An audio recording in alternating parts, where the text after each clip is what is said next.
যখন সে ঘুমিয়ে পড়ে, প্রাণ বায়ুটা আকারে জিম্মাই তাকে, সে জানে না ঘুমের ঘরে মানুষ খাটের উপর থেকে পড়ে যদি কাঠের নিচে থাকা শিশুর উপরে শিশুটা মারা যায়, শরীয়ত বলে কিসাস নাই, তারে প্রতিশোধ নেওয়া যাবে না। কারণ 3 ব্যক্তির উপরে শরীয়তের কলম চলে না। মানুষ যখন ঘুমিয়ে পড়ে ফেরেশতারা কলম চালায় না, শিশু ও সন্তানের উপরে ফেরেশতারা কলম চালায় না, কোন পাগলের উপরে শরীয়তের কলম চলে না। এই জন্য আল্লাহ রাব্বুল আলামিন বলেন, মা ইয়াফআলুল্লাহু বিআযাবিকুম ইন শাকারতুম ওয়া আমানতুম ওয়া কানাল্লাহু শাকিরান আলিমা। মানুষ যখন ঘুমিয়ে পড়ে, নিজের কন্ট্রোলিং নিজের কাছে ছিল না, ঘুম থেকে উঠেই সে প্রাণটা ফিরে পেল। আপনার আমার চেয়ে কত সুঠামদেহী শক্তিশালী মানুষ রাত্রিবেলায় ঘুমালো, জেগে উঠলে হবে সকাল, না জেগে উঠলে হবে পরকাল। স্ত্রীর সাথে ঘুমিয়েছে, সন্তান সন্ততির সাথে রাত্রিবেলায় খেয়ে ঘুমিয়ে পড়েছে, সকালবেলায় পরকালে পৌঁছে গেছে, জেগে উঠতে পারে নাই। আল্লাহ রাব্বুল আলামিন এই বান্দার ঘুমের মৃত্যুর বিচারা থেকে তারা যে পুনরায় পৃথিবীতে চলাফেরা করার সুযোগ দিলেন, এই জন্যে বিশ্বনবী শিখিয়ে দিলেন, বান্দা আন্নাউমু আখুল মাউত, ঘুম হচ্ছে মৃত্যুর ভাই। তুমি এক প্রকার মরে গিয়েছিলে, ফজরে যখন ঘুমটা ভেঙে গেল, প্রাণটা যখন ফিরে পেলা, তুমি রবের কাছে বলো আলহামদুলিল্লাহিল্লাযী আহইয়ানা বা'দামা আমাতানা ওয়া ইলাইহিন নুশুর। ও রব, থ্যাঙ্কস টু ইউ, তোমাকে ধন্যবাদ। আমি মরে গিয়েছিলাম, আহইয়ানা পজিটিভ বার, তুমি আমাকে প্রাণটা ফিরিয়ে দিয়েছো, জীবন দিয়েছো। বা'দামা আমাতানা, আমি তো মরেই গিয়েছিলাম, তুমি যদি দয়া না করতে প্রাণ বায়ুটা ফিরে পেতাম না। এই জন্য ঘুম থেকে উঠে প্রশংসা হবে কার? আওয়াজ দিয়ে বলেন, ঘুম থেকে উঠে ফজরের নামাজে শরীক হব কার জন্যে?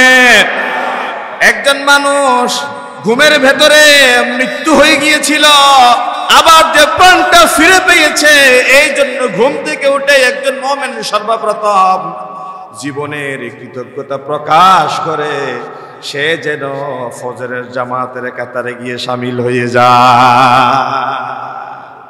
এটাই হচ্ছে দিনের প্রথম রবের কৃতজ্ঞতা প্রকাশের নমুনা। এরপরে অক্সিজেন আপনাকে আমাকে ঘিরে রেখেছে, নিষিক্ত কার্বন ডাই অক্সাইড বিষাক্ত উপাদান গাছ বাসের জন্য খাদ্যে পরিণত করে দিয়েছেন। একটা বীজ বপন করলে পুরো পরিবারের জন্য একটা নারিকেল গাছ হয়ে গেল, পুরো বছর জনম কি নারিকেল শেষ হয় না।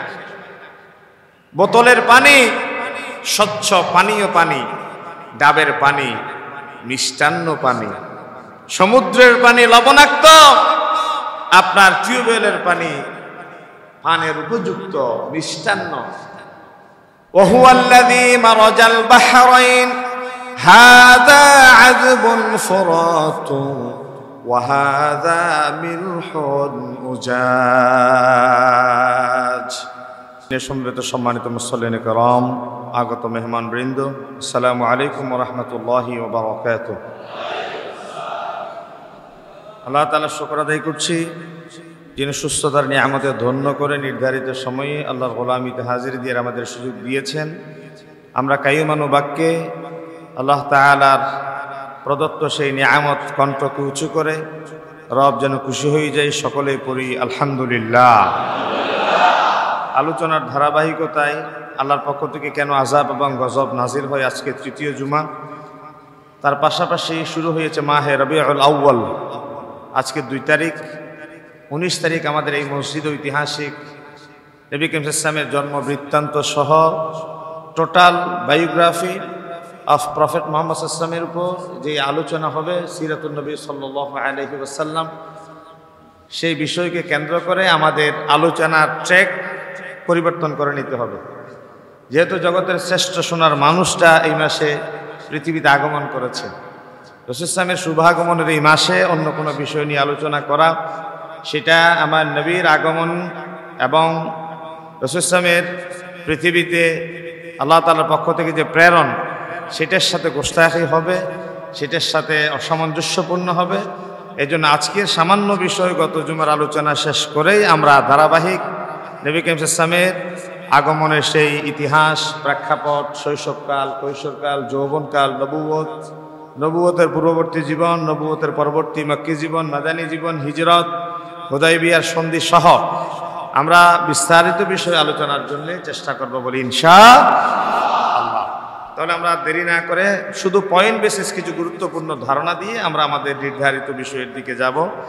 আল্লাহ তাআলার পক্ষ থেকে কেন আযাব এবং গজব নাজিল হয় সে ব্যাপারে আলোচনা করতে গিয়ে আমরা বলেছিলাম, মানুষই মূলত নিজের কৃতকর্মের দরুন আল্লাহ তাআলার আযাব এবং গজবের মুখোমুখি হয়। সেটা কোরআনের আয়াত দ্বারা আমরা প্রমাণ করেছিলাম। মানুষ দুই হাত দ্বারায়, চিন্তা দ্বারায়, বিবেক দ্বারায় যা কাজ করে তার রেজাল্ট, তার ফলাফল স্বরূপ আল্লাহর পক্ষ থেকে কোনো সময় রহমত, কোনো সময় আযাব নাজিল হয়। নাম্বার 2, সৎ কাজের আদেশ এবং অসৎ কাজের নিষেধ না করা। নাম্বার 3, সমাজের অবস্থা সম্পন্ন অর্থাৎ ধনী ও শাসক শ্রেণী যখন অসৎ ও অপরাধ প্রবণতায় জড়িয়ে পড়ে তখন আল্লাহর পক্ষ থেকে আযাব এবং গজব নাজিল হয়। নাম্বার 4, নবীর ওয়ারিস যারা উলামায়ে কেরাম তাদের সাথে সুসম্পর্ক বজায় না রাখা। নাম্বার 5, ব্যভিচার ও শোক সর্বব্যাপী হওয়া, সব জায়গায় ছড়িয়ে পড়া। এই জায়গা পর্যন্ত আমরা গত জুমায় আলোচনা করেছি। আজকের বিষয়টা হচ্ছে অত্যাচার ও অবিচার করা। সমাজ থেকে যখন ন্যায় বিচার উঠে যাবে, অত্যাচারে সারা দিকে সয়লাভ হয়ে যাবে, তখন আল্লাহর পক্ষ থেকে আযাব এবং গজব নাজিল হয়। আল্লাহ রাব্বুল আলামিন কোরআনুল কারীমে বলেছেন, ওয়ামা কুন্না মুহলিকিল কুরা ইল্লা ওয়া আহলুহা যালিমুন, আমি জনপদসমূহকে তখনই ধ্বংস করে যখন তার বাসিন্দারা একে অপরের প্রতি জুলুম করে। গতকাল আপনি মজলুম ছিলেন, আজকে আপনার হাতে ক্ষমতা আছে, এই জন্য কি আপনি জালেম হয়ে যাবেন? এটা মেনে নেওয়া যায় না, এটা হয় না। এই জন্যে গতকালের মজলুম যেন সে আজকে জালেম না হয়ে যায়।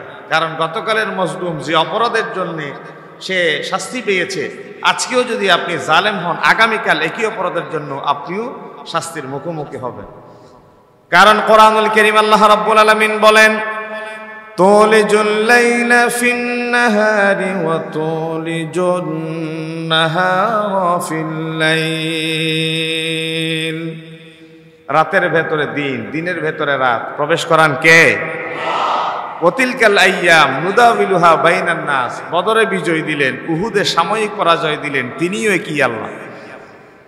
বদরে বিজয়, উহুদে পরাজয় দেওয়ার মাধ্যমে তিনি জাতির সামনে এই একটা মেসেজ দিলেন, ইয়ামসাসকুম করহান ফাকাদ মাসাল কওমা করহাম মিসলু, বদরে তাদেরকে যেভাবে পিটিয়েছিলে, তাদের যে আঘাত লেগেছিল, তাদের যে কষ্ট হয়েছিল, উহুদেও সেই আঘাত, সেই কষ্ট তোমাদেরকে দিয়েছি, যেন করে তাদের কষ্ট তোমরা কিছুটা হলো অনুভব করতে পারো।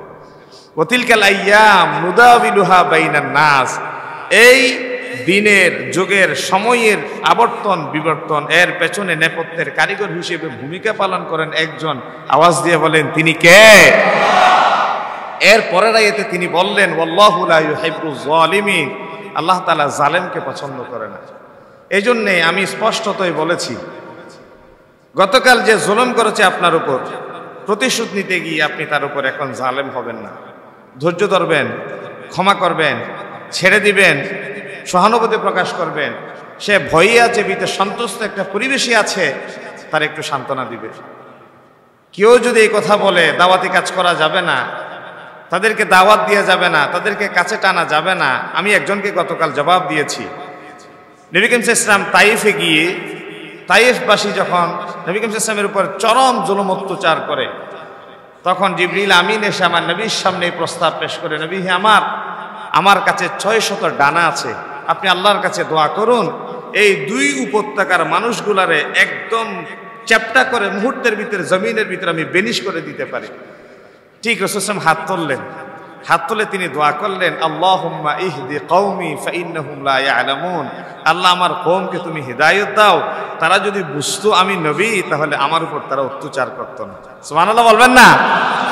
আর যদি আমি অভিশাপ দিয়ে এই কওমকে শেষ করে দিই, আমি যদি কাউকে আমার কাছে আসতে না দিই, আমি যদি কাউকে পাশে বসতে না দিই, তাহলে আমার দ্বীনের সৌন্দর্য, ইসলামের উদারতার কথা কেমনে তার কাছে প্রকাশ করব, কেমনে তার কাছে বলবো? এই জন্য কাছে আসতে দেন, পাশে বসতে দেন, তাদেরকে দ্বীন বুঝার অবারিত সুযোগ করে দেন। একটা সময় গিয়ে দ্বীনের সৌন্দর্য উপলব্ধি করে দলে দলে মানুষ ইসলামের ছায়া তলে আশ্রয় গ্রহণ করবে। কথা কার? দলিল ওয়ারাআইতান নাস ইয়াদখুলুনা ফি দীনিল্লাহি আফওয়াজা। নবী আমার, ইযা জাআ নাসরুল্লাহি ওয়াল ফাত, আল্লাহর পক্ষ থেকে সাহায্য এবং বিজয় যখন আসবে, আপনি লোকদেরকে দেখবেন দলে দলে তারা দ্বীনের ভিতরে শামিল হচ্ছে। আল্লাহ বলছেন লোক দলে দলে শামিল হবে, আর আপনি বলছেন দ্বীনে আসতে বাধা দেন। না, এটা তো কোরআনের সাথে সাংঘর্ষিক কথা। কোরআনের সাথে সাংঘর্ষিক কথা। মানুষকে কাছে আসতে দেন, দ্বীনের ছায়াতলে দাওয়াত দেন, আমন্ত্রণ জানান, বুঝার সুযোগ দেন। তারা জানুক, বুঝুক ইসলামের সৌন্দর্যের ব্যাপারে, তারা কাছে এসে বুঝতে পারুক। এই বুঝার মাধ্যমে আল্লাহ চায় হেতু হযরত ওমর, যিনি নাঙ্গা তরবারে নিয়ে রসুল হত্যা করতে গিয়েছিলেন, আমার এই বিশাল উপস্থিতির ভেতরে অন্তত এমন তো কেউ নাই যে বাম ডান রাজনীতি করতে গিয়ে এই মসজিদের রফিক সাহেব যে খতিব ছিলেন 32-33 যত বছর ছিলেন, খতিব সাহেবকে তরবারে দিয়ে, ছুরি দিয়ে, লাঠি দিয়ে মারতে আসছে। এমনকি মসজিদে কোনো সময় ঘটনা ঘটেছে? ঘটে নাই। তার মানে আমি বুঝাতে চাচ্ছি, সামান্য মসজিদের খতিব সাহেবকে কেউ কোনোদিন লাঠি নিয়ে তার আদর্শের পরিপন্থী কথা বলার দরুন মারতে আসা নাই, অর্থাৎ সাহস পাই নাই। ঠিক তার বিপরীতে যদি চিন্তা করেন, জগতের শ্রেষ্ঠ সোনার মানুষ বিশ্বনবীরে লাঠি নিয়ে নয়, ছুরি নিয়ে নয়, ধারালো তরবারে দিয়ে হত্যা করতে বেরিয়ে এসেছিল ওমর ইবনুল খাত্তাব। আল্লাহ রাব্বুল আলামিন রাসূল সাল্লাল্লাহু আলাইহি দাওয়াতের ভেতর দিয়ে ওমরের মনে এমন একটা আন্দোলন সৃষ্টি করে দিলেন, যেই তরবারে দিয়ে রসুল হত্যা করতে এসেছিলেন, সময়ের ব্যবধানে একই তরবারির নিচে আল্লাহ রাব্বুল আলামিন ওমরের গর্দানকে সবে দেওয়ার মতো একটা পরিবেশ সৃষ্টি করে দিয়েছেন। ঠিক কিনা বলেন? এই জন্যেই তরবারে দিয়ে হত্যা করতে মানুষ আসে যখন সে বুঝে না। যখন সে বুঝে, ওই তরবারের নিচে নিজের মস্তক দিয়ে দিয়ে বলে, আমি দ্বীনের জন্য নিজের সর্বোচ্চটুকু বিলিয়ে দিতে চাই। এই জন্য নবী করিম সাল্লাল্লাহু আলাইহি ওয়াসাল্লাম উমরের জন্য দোয়া করেছেন, আল্লাহ, আরবে দুইজন ওমর আছে, একজন উমর ইবনে হিশাম আবু জেহেল, আরেকজন ওমর ইবনুল Khattab, second Khalifa of Islam. আল্লাহ, দুই উমরের একজনকে দ্বীনের জন্য কবুল করো। কারণ এই এলাকায় বাম রাজনীতি করতে গিয়ে যিনি সবচেয়ে ডান পিঠে শক্তিশালী মানুষ ছিলেন, তার ভিতর যদি ইসলাম ঢুকিয়ে দিয়ে যায়, তিনি যদি মসজিদে খতিব সাহেবের পাশে দাঁড়িয়ে ইসলামের পক্ষে বলিষ্ঠ কথা বলেন, তার মনের সাহস, হিম্মত, এটা কি আগে গতকালের যে সাহস ছিল, আজকে ইসলামে আসার কারণে সেই সাহসটি কি কোথায় চলে যাবে? কথা বলেন, চলে যাবে? তাহলে সে কাফেরের শক্তি ছিল গতকাল, আজকে ইসলামের শক্তিতে পরিণত হবে। এটা ওমরের মাধ্যমে আল্লাহ রাসূল শিখিয়ে দিয়েছেন। কাউকে দূরে ঠেলে দিবেন না, কাউকে অবজ্ঞা করবেন না, কাউকে অবহেলা করবেন না, কাউকে ঠাট্টা করবেন না, কাউকে বিদ্রুপ করবেন, ক্ষমা করে দেন, মানুষকে উদারতার সাথে কাছে টানেন। ইসলাম সবসময়ই কথা বলেছে। কারণ তাইফে যদি আমার নবী ক্ষমা করে না দিতেন, রাসূল ইসলাম বলতে দেরি, আযাব আসতে দেরি হতো? আসতে দেরি হতো না। এবং জিবরিল বলেছে, আপনি বলেন শুধু, আমার 600 ডানা নিয়ে আমি তো মওজুদ। রাসূল ইসলাম বললেন দোয়া, ঠিকই করলেন, জিবরিল যা বলেছেন তা, কিন্তু দোয়াটা যা জিবরিল চাইলেন তেমনটা করলেন না। তিনি বললেন, আল্লাহ, এই জাতি যদি আমি নবী মুহাম্মদ সাল্লাল্লাহু আলাইহি ওয়াসাল্লাম তাদের কাছে রহমাতুল লিল আলামিন হয়ে এসেছি, সেটা যদি তারা বুঝতে পারতো, তাহলে এই সোনার টুকরো মানুষটার উপর পাথর মেরে রক্ত রঞ্জিত করতে পারত। এবং রাসূল ইসলামের জীবনে গত জুমায় বলেছি, এমন একটা সময় এসেছে, কাফেরের আঘাতে শরীর থেকে রক্ত বেরিয়ে জমিনে পড়ার আগে হযরত ওমর দৌড়ে গিয়ে রাসূল ইসলামের শরীর থেকে গড়িয়ে পড়া রক্ত চষে তিনি খেয়ে ফেলেছেন। পাশের থেকে একজন জিজ্ঞাসা করে, রক্ত খাওয়া হারাম, হুররিমাত আলাইকুমুল মাইতাতু ওয়াদ-দামু ওয়া লাহমুল খিনজির, শুকরের গোশত খাওয়া হারাম, মৃত প্রাণী খাওয়া হারাম, রক্ত খাওয়া হারাম, হিংস্র জন্তু জানোয়ার খাওয়া হারাম। আপনি রক্ত খাচ্ছেন? বলে যে আমার নবীর রক্ত যদি জমিনে পড়ে, আল্লাহ তাআলা এই জমিন থেকে কিয়ামত পর্যন্ত জমিনের উর্বরতা শক্তি উঠিয়ে নিবে। এই জন্য এই জনপদকে বাঁচাবার জন্য আমার নবীর রক্ত চুষে খাওয়ার মাধ্যমে এই জনপদে আল্লাহ তাআলার পক্ষ থেকে উর্বরতা শক্তি যেন টিকে থাকে, উর্বরতা যেন বৃদ্ধি পায়, এই জন্য আমি একটা পলিসি অবলম্বন করলাম। সুবহানাল্লাহ বলেন। প্রিয় ভাইরা আমার, আল্লাহ তাআলা এটা শিখিয়ে দিয়েছেন নবীর মাধ্যমে, কারণ ওয়ামা আরসালনাকা ইল্লা রাহমাতাল লিল আলামিন, দয়া এবং করুণার আধার। পৃথিবীর সমস্ত যাতনা কষ্ট নিয়ে আমার নবীর সামনে আসলে রসুলের শানে যে কোরআনের আয়াত নাজিল হয়েছে, আজকে ঘরে যাবেন সূরা আলাম নাশরাহটা একটু বুঝে পড়বেন, তাজ্জুব হয়ে যায়, আজীব ব্যাপার। আলাম নাশরাহ লাকা সদরক, নবী আমার, আমি কি আপনার সিনাকে উন্মুক্ত করে দিই নাই?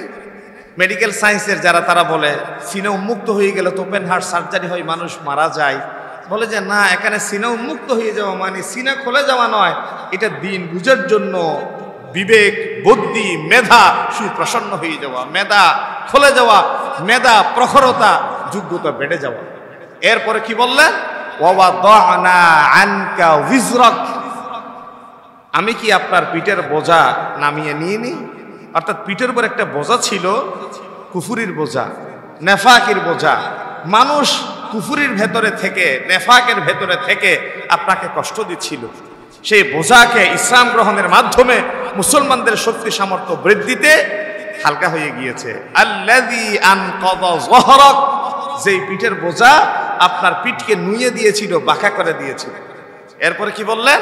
ওয়ারাফা'না লাকা যিকরাক, সিনা উন্মুক্ত করে দিলাম, পিঠের বোঝা নামিয়ে দিলাম, যে বোঝা পিঠকে বাঁকা করে দিয়েছিল।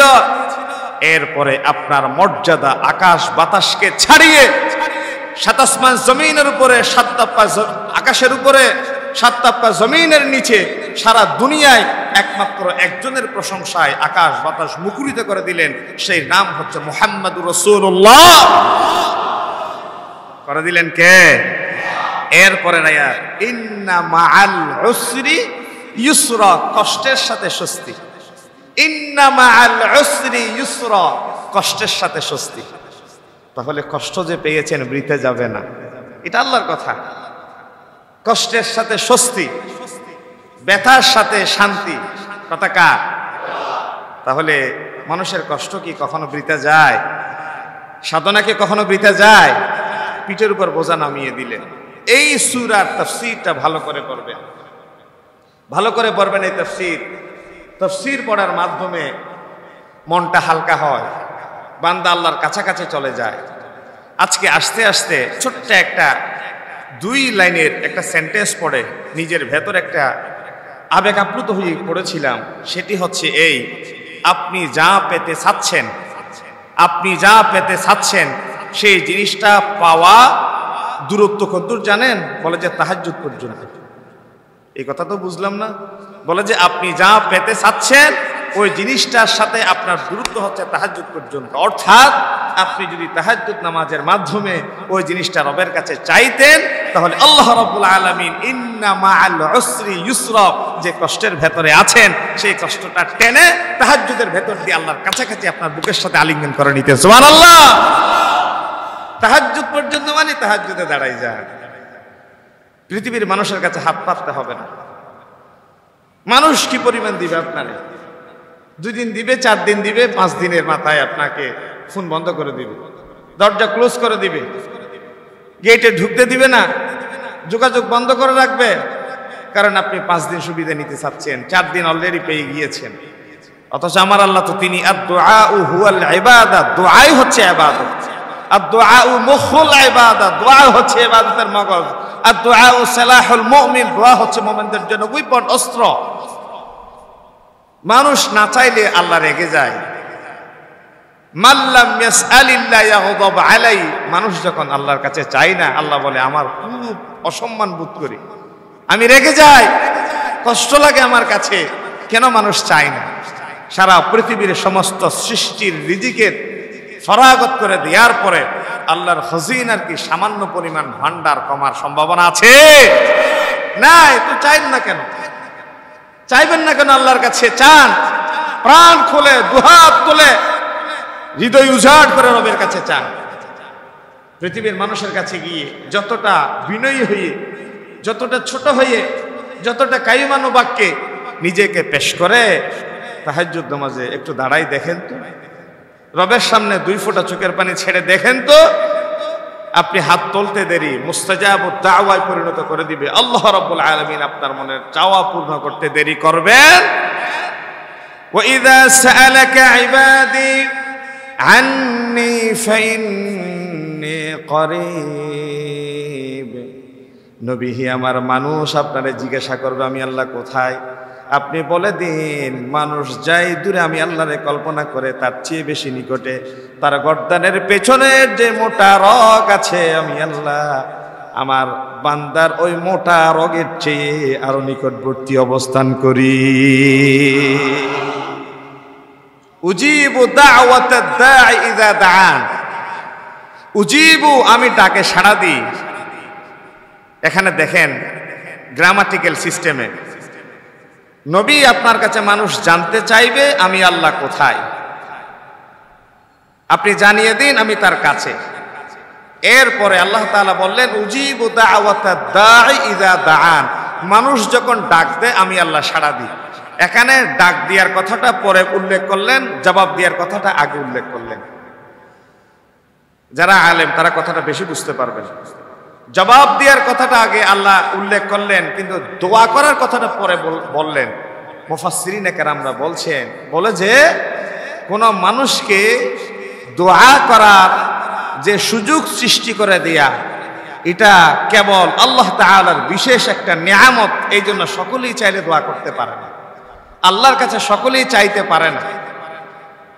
এই জন্যে দোয়া করতে পারা, আল্লাহর কাছে চাইতে জানা, আল্লাহর কাছে চাওয়ার মতো একটা পরিবেশে বসতে পারা, এই পরিবেশে যে গেল উজিবু দাওয়াতাদ দাঈ, আমি আল্লাহ তার দোয়া কবুল করার জন্য মঞ্জুর হয়ে প্রস্তুত হয়ে বসে আছে। সুবহানাল্লাহ বলেন।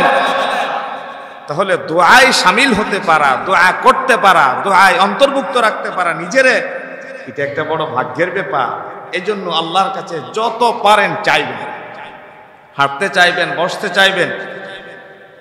কোরআনুল কারীমের আয়াত আল্লাহ রাব্বুল আলামিন বলেন মানুষ যখন বিপদের মুখোমুখি হয়ে যায়, ওয়া ইযা মাসাল ইনসানা দুররু দাআনা, যখন সংকীর্ণতার ভেতরে পড়ে যায়, বিপদের মুখোমুখি হয়ে যায়, সে আমারে ডাকে লিজামবিহি আও কাঈদান আও কাইমা। বান্দা শুয়ে শুয়ে আমারে ডাকে, বসে বসে আমারে ডাকে, দাঁড়িয়ে দাঁড়িয়ে আমারে ডাকে। ফালাম্মা কাশাফনা আনহু দুররহু মাররা কাআন লাম ইয়াদউনা ইলা দুররিম মাসসা। বিপদ যখন চলে যায়, মুসিবত থেকে যখন উদ্ধার পেয়ে যায়, বান্দা এমন ভাবে জমিনে বিচরণ করে যেন মনে হয় জীবনে কোনোদিন সে বিপদে পড়ে না। এমন মানুষ আছে না নাই? বিপদের সময় একেবারে জীর্ণ শীর্ণ কাইমানো বাক্যে রবের কাছে ছোট হয়ে নিজের পেশ করে চোখের পানি জোর জোর করে ছেড়ে দেয়। বিপদ থেকে যখন উতরে যায়, বিপদ থেকে যখন মুক্ত হয়ে যায়, তখন সে এইভাবে ডান পিঠে আচরণ করে মনে হয় যেন সে জীবনে বিপদেই পড়েনি। আল্লাহ তাআলা বলেন সেটা আমি আল্লাহ বুঝি। এই জন্য কোরআনুল কারীমে তিনি বলছেন وَإِذْ تَأَذَّنَ رَبُّكُمْ لَئِنْ شَكَرْتُمْ لَأَزِيدَنَّكُمْ وَلَئِنْ كَفَرْتُمْ إِنَّ عَذَابِي لَشَدِيدٌ। বান্দা যখন শুকর আদায় করে লাযীদান্নাকুম, প্রথমে একটা লাম দিলেন অবশ্যই, শেষে একটা তাসদীদ যুক্ত নুন দিলেন অবশ্যই। আগে যদি লাম থাকে, শেষে যদি তাসদীদ যুক্ত নুন থাকে, এই শব্দের অর্থ হয়ে যায় অবশ্যই অবশ্যই বৃথা যাবে না, বিফলে হবে না, অনর্থক হবে না। আমি আল্লাহ তাকে যে বাড়িয়ে দিব, নিয়ামত বর্ধিত করে দিব, ওই ব্যাপারে সে যেন কোনো সন্দেহ না রাখে। ওয়ালা ইন কাফারতুম, যদি বান্দা অকৃতজ্ঞ হয়, না শুকর আদায় করে, তবে তার এই কথা জেনে রাখা উচিত ইন্না আযাবি লাশাদীদ, আমার শাস্তি কঠিন, ভয়ঙ্কর, বজ্র কঠোর। এই জন্য কোরআনুল কারীমের ভেতরে তিনি বললেন ইন্না বাতশা রাব্বিকা লাশাদীদ, আমার পাকড়াও বড় কঠিন। বড় ভয়ঙ্কর। এই জন্য আমার শাস্তিকে তোমরা ভয় করো। অকৃতজ্ঞ হইও না, রবের কাছে নিজের ঝুঁকাও, অবনত চিত্তে আল্লাহর কাছে নিজেকে পেশ করো। এরপরে 7 নম্বর পয়েন্ট, আল্লাহর নিয়ামতের শুকরিয়া আদায় না করা। একটু আগে যে কথাটা বললাম, আল্লাহর পক্ষ থেকে বান্দা কেন আযাবের মুখোমুখি হয়। কোরআনুল কারীমের ভিতরে আল্লাহ কি জাতের প্রশ্ন করলেন দেখেন।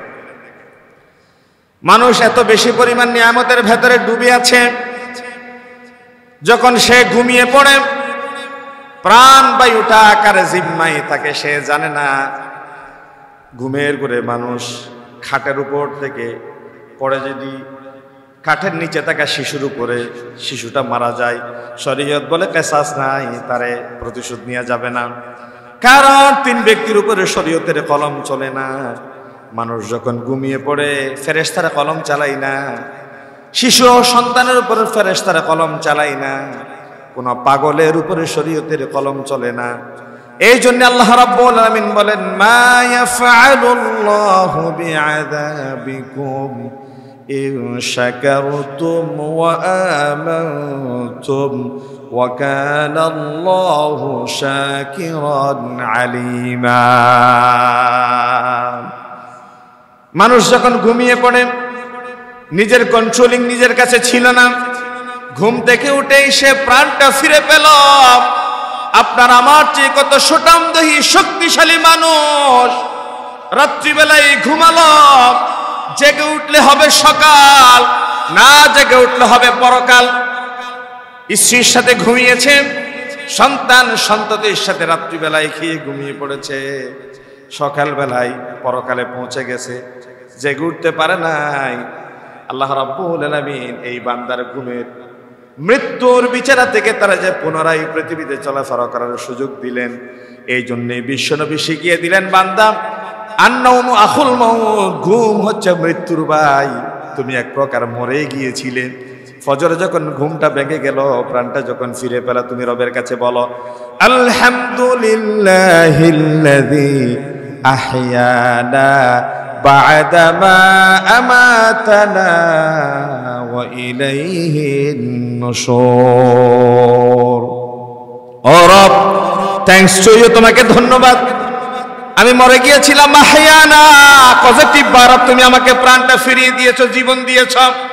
বা'দামা আমাতানা, আমি তো মরেই গিয়েছিলাম, তুমি যদি দয়া না করতে প্রাণ বায়ুটা ফিরে পেতাম না। এই জন্য ঘুম থেকে উঠে প্রশংসা হবে কার? আওয়াজ দিয়ে বলেন, ঘুম থেকে উঠে ফজরের নামাজে শরীক হব কার জন্যে? একজন মানুষ ঘুমের ভেতরে মৃত্যু হয়ে গিয়েছিল, আবার যে প্রাণটা ফিরে পেয়েছে, এই জন্য ঘুম থেকে উঠে একজন মুমিন সর্বপ্রথম জীবনের কৃতজ্ঞতা প্রকাশ করে সে যেন ফজরের জামাতের কাতারে গিয়ে শামিল হয়ে যায়। এটাই হচ্ছে দিনের প্রথম রবের কৃতজ্ঞতা প্রকাশের নমুনা। এরপরে অক্সিজেন আপনাকে আমাকে ঘিরে রেখেছে, নিষিক্ত কার্বন ডাই অক্সাইড বিষাক্ত উপাদান গাছ বাসের জন্য খাদ্যে পরিণত করে দিয়েছেন। একটা বীজ বপন করলে পুরো পরিবারের জন্য একটা নারিকেল গাছ হয়ে গেল, পুরো বছর জনম গিয়ে নারিকেল শেষ হয় না।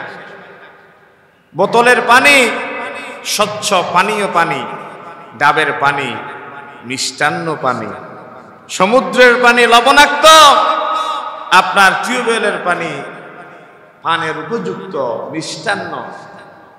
ওয়াহুয়াল্লাযী মারাজাল বাহরাইন হাযা আযবুন ফুরাতুন ওয়া হাযা মিলহুন উজাজ।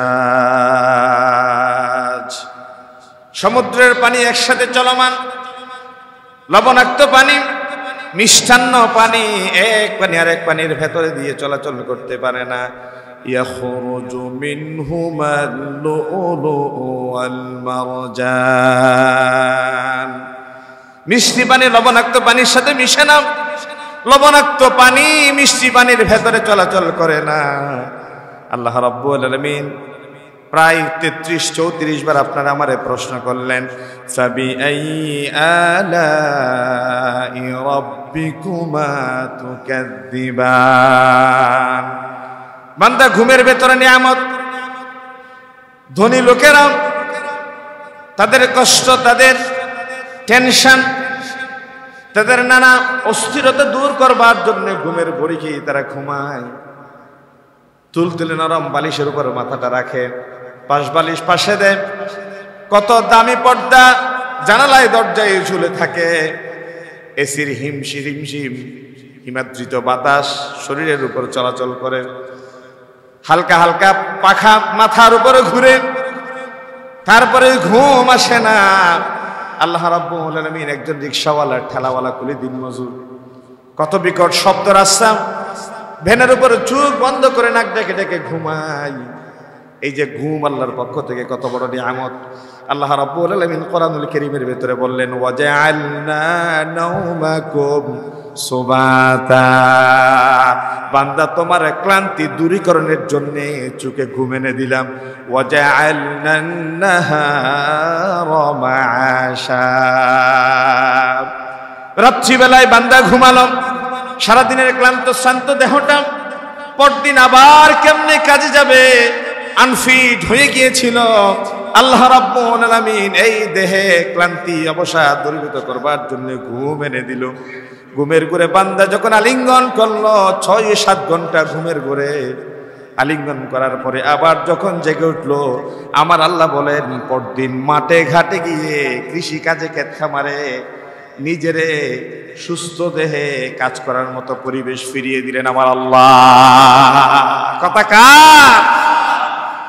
আল্লাহ বলছেন তোমার এই অবসাদযুক্ত শরীর, ক্লান্তিতে ভরে ওঠা দেহ পরদিন আবার মাঠে গিয়ে কাজ করার মতো মোর ফিটেস্ট আমি আল্লাহ করে দিয়েছিলাম। সুতরাং ঘুমেও নিয়ামত, জাগ্রতও নিয়ামত, অক্সিজেন নিয়ামত, কার্বন ডাইঅক্সাইড নিয়ামত, চলাফেরার শক্তি সামর্থ্য নিয়ামত, চোখের দৃষ্টি শক্তি নিয়ামত, কানের শ্রবণ শক্তি নিয়ামত, হাত উঁচু করতে পারা, পা দিয়ে হাঁটতে পারা রবের পক্ষ থেকে নিয়ামত নিয়ামত নিয়ামত। জিহ্বা আছে একটি, মাছ কান এক ধরনের টেস্ট, মাংস কান আরেক ধরনের টেস্ট, পেঁপে কান এক ধরনের টেস্ট, আম কান আরেক ধরনের টেস্ট, মাছের ভেতরে লাক্ষ্য মাছ এক ধরনের টেস্ট, বোয়াল মাছ আরেক ধরনের টেস্ট, লইট্ট মাছ এক ধরনের টেস্ট, শুটকি আরেক ধরনের টেস্ট। জিহ্বা এক জিহ্বার ভেতরে হাজারটা উপাদান, হাজারটা টেস্ট ঢুকিয়ে দিয়েছেন কে? মানুষ যদি শুধুমাত্র মুখের একটা জিহ্বার শুকর আদায় করতে চায়, কিয়ামত পর্যন্ত মস্তক জমিনে ফেলে রাখলো, একটা জিহ্বার শুকর আদায় করে বনি আদম 70 বছর 80 বছর হায়াত শেষ করলো, আল্লাহ শুকর আদায় করে শেষ করতে পারবে না। ঠিক কিনা বলেন? শুধু একটা জিহ্বার ভেতরে ওয়ালিসানাও ওয়া শাফাতাইন, এই যে ঠোঁটের ভেতরে কত মায়া দিলেন, এই যে কণ্ঠের ভেতরে কত সুন্দর মাধুর্যতা দিলেন। আমার স্ত্রীর সাথে আপনার স্ত্রীর মিল নাই। হাজার হাজার মুসল্লি লাইনবদ্ধ সারিবদ্ধভাবে দাঁড়িয়ে দেখেন তো, একজনের কণ্ঠের সাথে আরেকজনের মিল নাই, এর একজনের ভয়েসের সাথে আরেকজনের মিল নাই, এর একজনের ফিঙ্গারপ্রিন্টের সাথে আরেকজনের মিল নাই, একজনের ঠোঁটের স্ত্রীর সাথে আরেকজনের মিল নাই। বলে যে পৃথিবীর যত সৃষ্টি তত আলাদা ফিঙ্গারপ্রিন্ট, পৃথিবীর যত সৃষ্টি তত গলার আলাদা ভয়েস, পৃথিবীর যত সৃষ্টি তত সুন্দর ঠোঁটের আলাদা আলাদা শ্রী দিলেন কে? নয়তো বললেন ইন্না হাদাইনাহুস সাবিলা ইম্মা শাকিরা ওয়া ইম্মা কাফুরা। তোমার সামনে দুটো পথ খুলে দিলাম, হয় রবের নিয়ামত বুঝে আত্মসমর্পণ করে কৃতজ্ঞবান বান্দাদের কাতারে শামিল হয়ে যাও, নচেত রবের অকৃতজ্ঞবান বান্দাদের কাতারে গিয়ে জাহান্নামের নরপিচাস কীটে পরিণত হয়ে যাও। এখন আমরা কি ইমানদার হতে চাই না বেঈমান? আওয়াজ দিয়ে শুনতে চাই, আমরা কি ইমানদার না বেঈমান? রবের কাছে শুকর আদায় করে শেষ করা যাবে না। এই জন্যে আমরা সব সময় প্রতিনিয়ত চাইবো একজনের কাছে, তিনি কে? আমরা একজনের কাছে নিজেকে ধারণা দিব, পেশ করব। নামাজের পরে 2 রাকাত সালাতুল হাজাত আদায় করবে।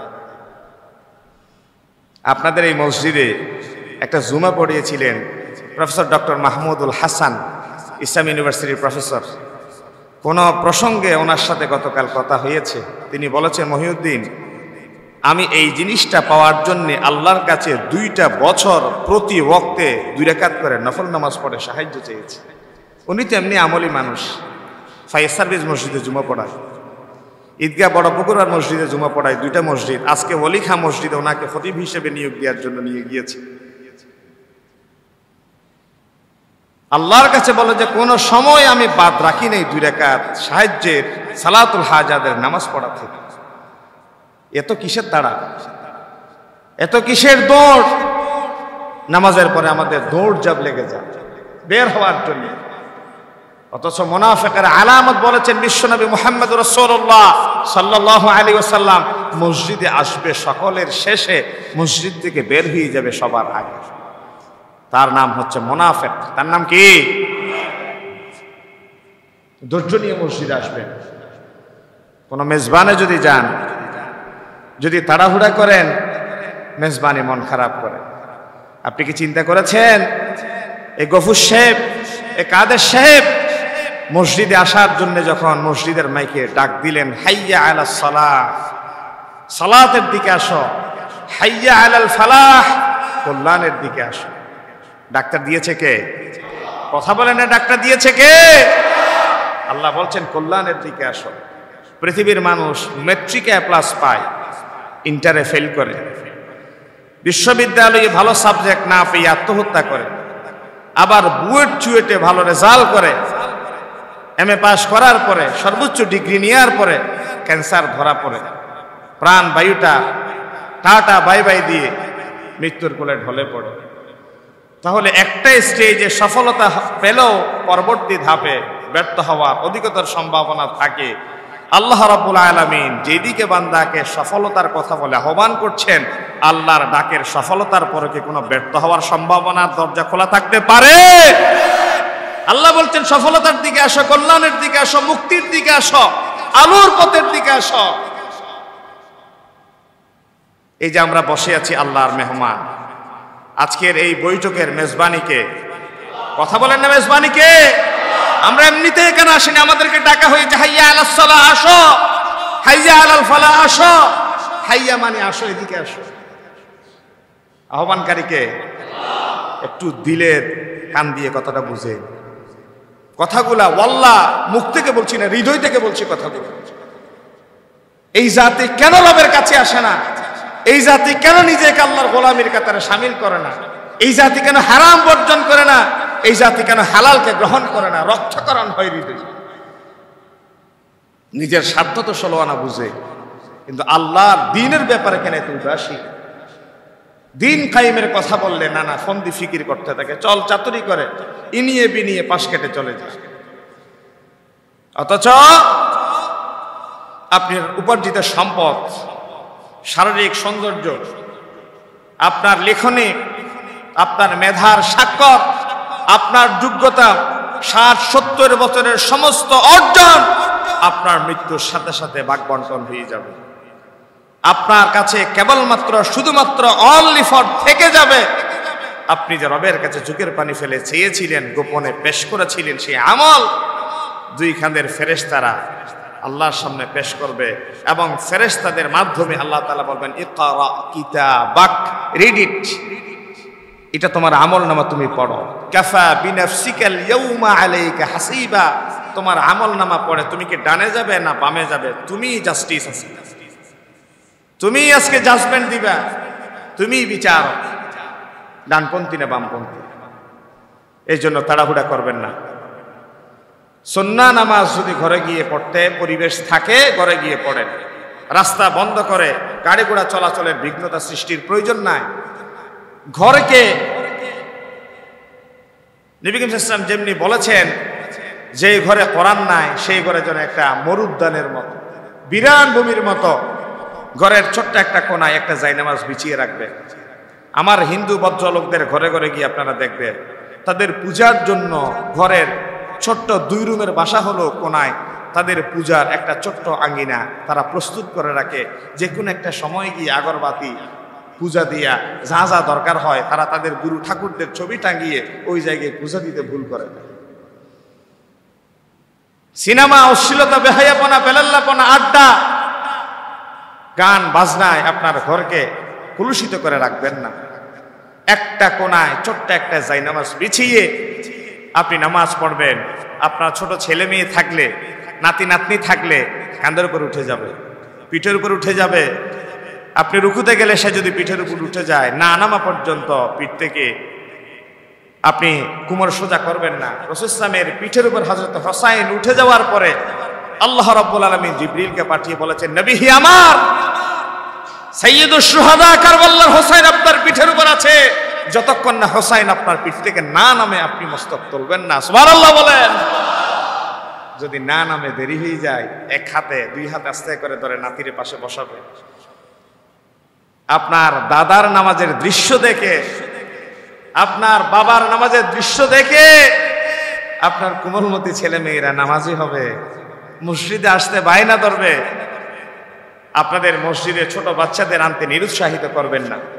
পেগুড়ায় গির্জায় ছাড়ছে উপাসনালয়ে বিভিন্ন ধর্মাবলম্বীরা তাদের ছোট ছোট বাচ্চাদের নিয়ে গিয়ে তাদের মতো করে পূজা করতে সিমটমগুলো শিখায়। আমাদের ছোট ছোট বাচ্চারা অনেক সময় মসজিদে আসলে প্রস্রাব করে দেয়, আওয়াজ করে, এই জন্য তাদেরকে বুড়ারা লাঠি দিয়ে দৌড়ায়। আর বড় হওয়ার পরে তাদেরকে মসজিদের দিকে ডাকলে তার মানসপটে ফুটে উঠে ওই যে ছোটবেলায় গিয়েছিলাম দাদা যে দৌড়েছিল এই দৃশ্য মনে পড়ে, সে আর মসজিদের দিকে আসতে চায়। মসজিদের ভেতরে এই বিশাল উপস্থিতির পুরো একটা কাতার শিশুদের জন্য থাকলে মাকরুহ। যদি এরকম মাঝে মাঝে মাঝে মাঝে শিশুরা থাকে নামাজের কাতারের কোনো সমস্যা নেই। কথা বোঝা গেছে? যদি শিশুরা আপনাদের নামাজের কাতারের মাঝে মাঝে থাকে সমস্যা নাই।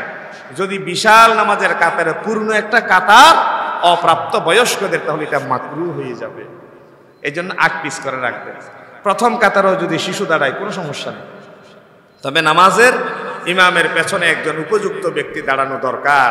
কারণ ইমামের যদি কোনো কারণে উজু ছুটে যায়, নামাজ ভেঙে যায়, আপনাদের মসজিদেই না পশ্চিম দিকে দরজা আছে, অন্যান্য মসজিদে তো মেহরাবের দিকে দরজা থাকে না। এই হাজার হাজার মুসল্লি ডিঙ্গিয়ে উজু চলে গেলে মুসল্লিদের বাইরে যাওয়ার এত কষ্ট করে দরকার নাই। উজু চলে গেছে বসে যান।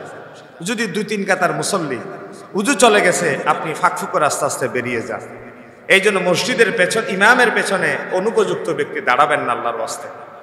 এখানে একজন উপযুক্ত ব্যক্তিকে এমন দাঁড়া করাবেন মসজিদের ইমামের উজু ছুটে গেলে, নামাজ ভেঙে গেলে যেন তিনি রিপ্লেস হইতে পারেন।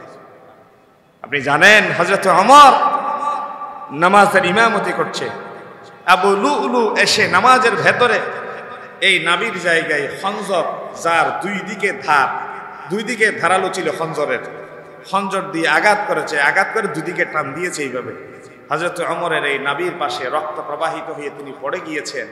2 রাকাত নামাজ শেষ, পিছন দিক থেকে আরেকজন সাহাবী এসে হযরত ওমরের অবশিষ্ট 2 রাকাত নামাজ আদায় করে তারপর ওমরের চিকিৎসা শুরু করেছে। সুবহানাল্লাহ বলবেন না?